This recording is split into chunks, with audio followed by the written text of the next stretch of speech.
Study guide for Chapter 6 Geometry Test. If two triangles are congruent, then there's 6 equalities, 3 pairs of equal sides and 3 pairs of equal angles. We'll begin with the angles. Corresponding parts are named in order. Since A was named first and D was named first, we could say that angle A is equal to angle D. Since B is in the middle and E is in the middle, we could say that angle B is angle E. Since C was named last and F was named last, we can say that angle C is equal to angle F. There's the corresponding angles that are equal because of the congruency. Now we'll get the sides. To get the sides, we need 2 letters at a time. First 2 letters would create side AB. That would correspond to first 2 letters DE. So we can say that AB is equal to or congruent to DE. Again, a lot of textbooks use congruent. Congruent means same size, same shape. All segments are the same shape, so I think it's sufficient to say that their lengths are equal. Last 2 letters BC are equal to last 2 letters EF. So BC, side BC is equal to side EF. And then to get that last pair of sides, we'd have to take the first with the last AC, first with the last DF. So if 2 triangles are congruent, then all 3 pairs of corresponding angles are equal. That makes them the same shape. And all 3 pairs of corresponding sides are equal. That makes them the same size. So together we have same size, same shape, which makes them exactly alike, congruent. Okay. What we're going to do here is determine if these are congruent, and if so, by what. Once we know they're congruent, then we're going to tell what else we can say is equal because corresponding parts of congruent triangles are equal. So what we have here is that we have the side that's 4 goes with this side 4, so there's a side equal side. We have this side that's 5 and another side that's 5. There's a second side equal side. We have this side that's 6 equal to this side that's 6. So all 3 sides of one triangle equal all 3 sides of another. Therefore, the triangles are congruent by side, side, side. Now, so there's our reason, side, side, side. But we want to name the congruency. To name the congruency, we're looking for equal angles. Angle A was named first. Now, to know what A is equal to, we have to look opposite its marked side. It's opposite the side that was 6 here. And so it would go with the side opposite the 6 here. So angle A is equal to angle D because they were opposite sides that were equal. When we look at angle B is opposite the side that was 5. So we would look opposite the side that's 5 over here to see what B goes with, and we see that B goes to F because they're both opposite the 5. And then C is opposite the side over here that's 4. Opposite the side that's 4 is E, so C goes to E. You just can't say the top angle goes to the top angle and the left angle goes to the left angle and the right angle goes to the right angle. I could have spun it around, twisted it up, and so you have to actually look opposite corresponding sides to get corresponding angles if they're congruent by side, side, side. Now, we proved that they were congruent here by side, side, side. We didn't use the angles to prove the congruency. So we weren't given that all those angles are equal. We're going to conclude that they're equal because the triangles are congruent. So once we know the triangles are congruent, we could then say that angle A, which we have in green there, is equal to angle D, which is in green, angle A is equal to angle D. we can conclude that angle B is equal to angle F, and we can conclude that angle C is equal to angle E, and base that conclusion on the reason corresponding parts of congruent triangles are equal.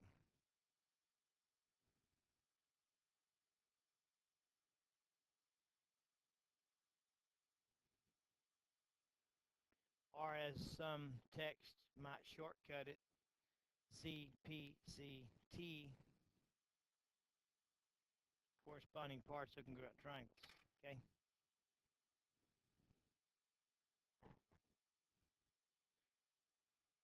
Looking at the next picture, we've got an angle and an angle. We've got angle equal angle here, and then we've got the 90-degree angle D's, so we've got an angle equal angle there. Angle is not enough, but we do know that BD is equal to itself by reflexive, and using that, that would give us an angle side angle. We also know, though, because of the isosceles triangle theorem, we could conclude, had an announcement on the intercom, sorry about that. We know, though, because of the isosceles triangle theorem, we could conclude that everything is equal. Therefore, using it, we could prove that they're congruent by every single method. Side, side, side, side, angle, angle, angle, side, hypotenuse, leg. We just need to pick one. I chose to say that BD was equal to itself by reflexive and use angle, side, angle. A is first, it goes with C, so C would be first. B is second, so it would go with the B, so it's in the middle. And D is last, and it would go with the D, so there's the congruency.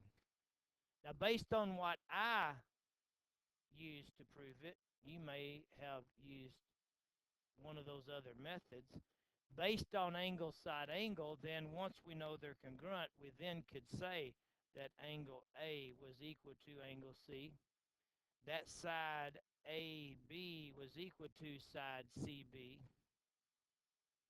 and that side AD is equal to side CD, because, again, corresponding parts of congruent triangles are equal.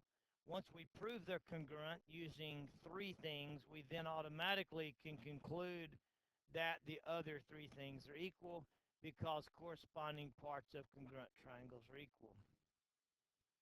When we look at number 9, we have an angle and a side and an angle and a side. So that obviously makes us think we're headed towards angle, side, angle, or angle, angle, side.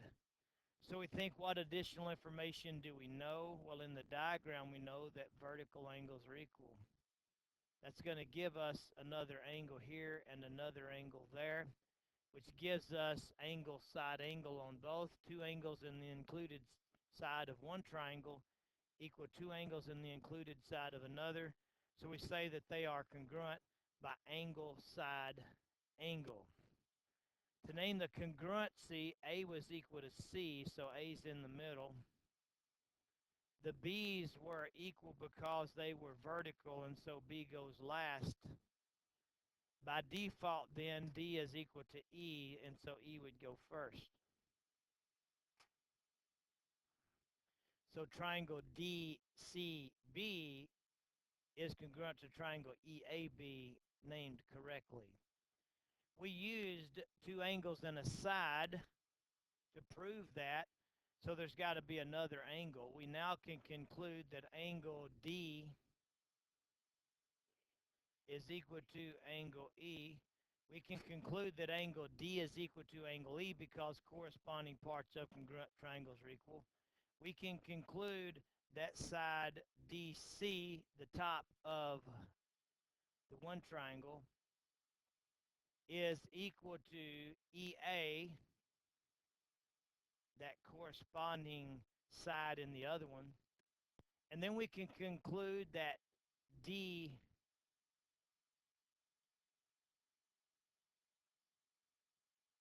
I forgot what point was in the middle, DB, is equal to EB. Justify these three statements with the reason corresponding parts of congruent triangles are equal, just like we have been. We proved they were congruent. We proved they were congruent by angle, side, angle. That left us with two more sides and an angle that we could conclude were equal because of the congruency. Excuse me. All right, we have two right triangles here, and what we have, this looks a little funny, but we have that leg AE of the right triangle on the left is equal to leg CE of the triangle on the right. So we have two right triangles. Leg AE of the one is equal to leg CE of the other. Hypotenuse DC of one is equal to hypotenuse BA of the other. So we have a hypotenuse and leg of one is equal to a hypotenuse and leg of the other right triangle. Therefore, we can say that these two right triangles are congruent by hypotenuse leg. Now, A matches C if you think about how you would position them correctly. B matches D. And E was 90 on both, and so E is last. Kind of got to think about how to spin that around and make them line up so that you would know what the corresponding parts are. Now, we proved that they were congruent with two sides and an angle. So everything else we now can conclude are equal. Angle A and angle C are matching, and we didn't know they were equal. That's not pre-marked, but now that we know they're congruent, we can say that angle A is equal to angle C. They weren't pre-marked, but we now can conclude that angle B is equal to angle D. They weren't pre-marked, but we now can conclude that this whole side from here to here, BE, is equal to this whole side from here to here, DE.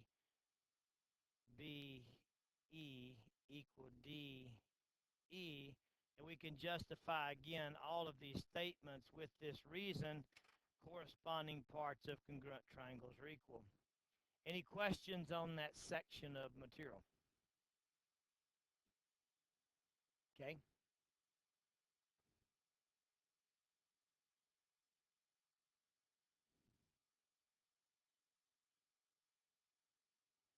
We want to supply the reasons for the following. So what we're going to do is create a note section.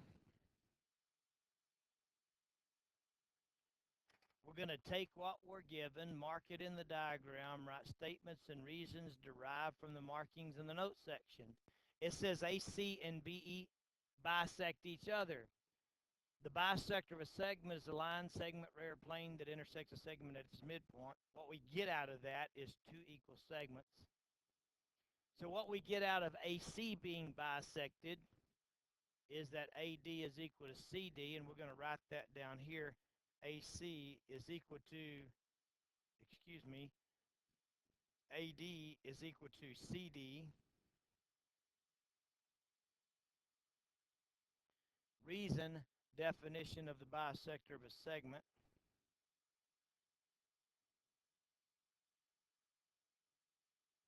And before I can say definition of, I have to have the word and what I get out of it. So I need the word up here. AC and BE bisect each other.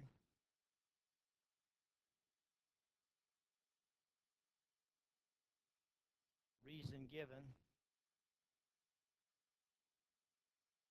But also we have BE being bisected by AC, and so from there we conclude that BD is equal to ED, so we can also say that BD is equal to ED with that same reason. And sometimes if two things have the same reason, especially from the same given statement, we'll put those two statements together on one line of the proof, and we'll have one reason. You may notice, though, in this proof, we needed it in a different place, so I did not write those as one statement. They do have that same reason. The reason I didn't is because I may actually want to visually see angle, side, angle, side, angle, side, or side, side, side. So I would put those three statements in proving triangles congruent in three different places. So I don't combine those, even though some textbooks might, because I want to see side equal side, angle equal angle, side equal side in three different statements, okay? So we took what we were given, we marked it in the diagram, we wrote statements and reasons derived from the markings in the notes section. Now we're going to start trying to justify our reasons. Remember, we look first in the given and second in the diagram. And when you look in the diagram, you check the note section too. And then we look third at the statements above. So we take this first statement in the proof and we say, okay, is that in the given? And yes, it's in the given, so we put given. We go to the next statement and we're hunting a reason for that statement. It says AD is equal to CD. We look in the given and it's not there. So we go to the diagram. When you look in the diagram, it's marked in the diagram that AD is equal to CD. And so we come down to our note section and we already have the reason prepared and waiting. Definition of the bisector of a segment.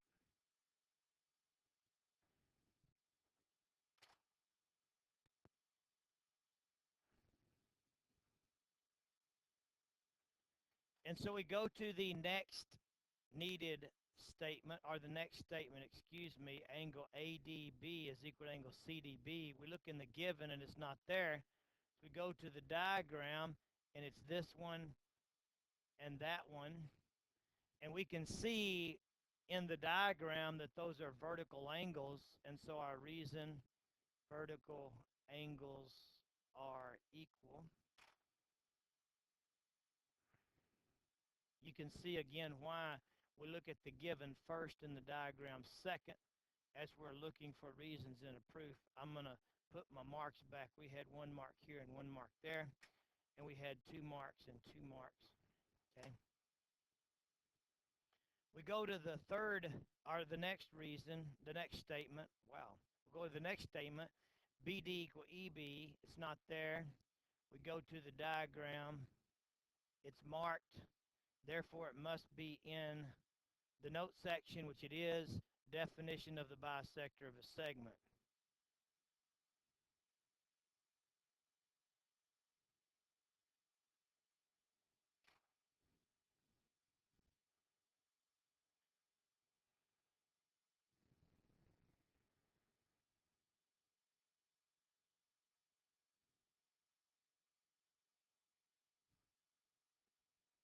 We go to the next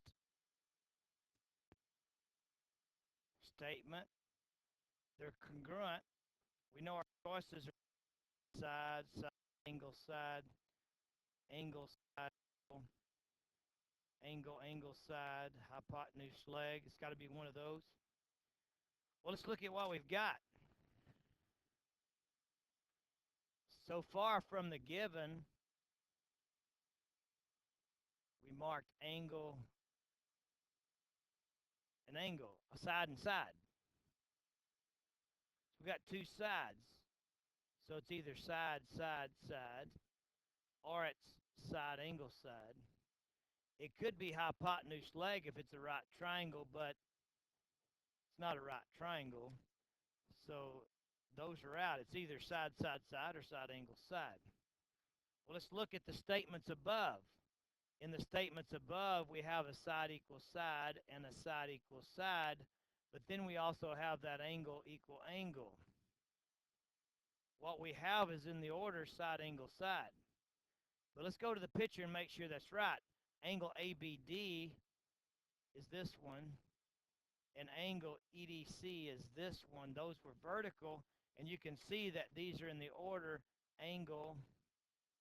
Wow, I'm wanting to call those sides angles. That's really interesting, isn't it? Side, very next angle, very next side. And so we can say that they're congruent by side, angle, side. This was our side, very next angle, very next side. See, so we got our proof lined up to say exactly what our reasons say in the correct order. Now, once we know that the triangles are congruent, then what about those angles? Well, we can now say that those angles are equal because corresponding parts of congruent triangles are equal. And we really shouldn't have to look in the given in the diagram because, I mean, that's kind of obvious, okay? We just proved that they were congruent, so then we could conclude that those are equal. You really should look in the diagram, I guess. If you go there, it wasn't marked, and it wasn't marked. So this A equals C is not in the given. It's not in the diagram, so we must have got it from the statements above. The statement right above it said the triangles were congruent, so it's obviously corresponding parts of congruent triangles are equal. And then the last reason there is the lines are parallel. Well, we got to know what all the choices are. To prove that two lines are parallel, we can prove that they're parallel because corresponding angles are equal. Alternate interior angles are equal.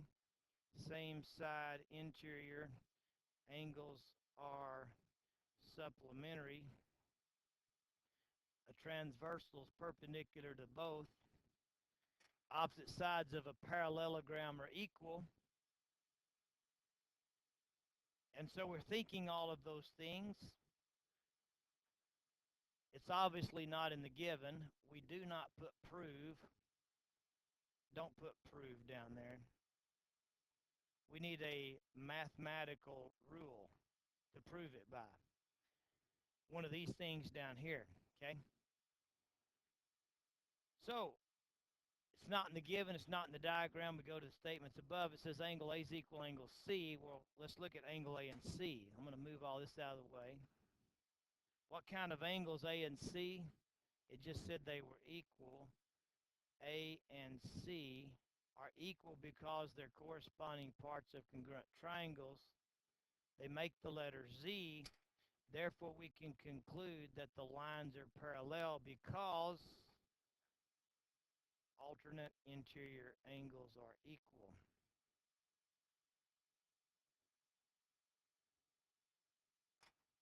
Any questions on the little proof? Okay.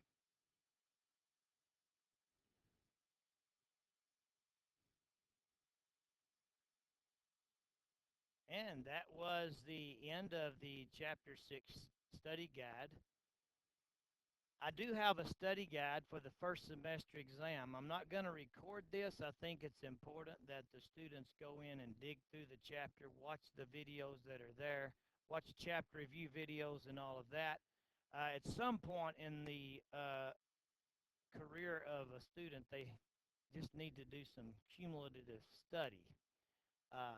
The exam will look like this review. I'm just not going to videotape it because I want to leave that to the student to go and do some heavy study, research, digging on their own. Okay?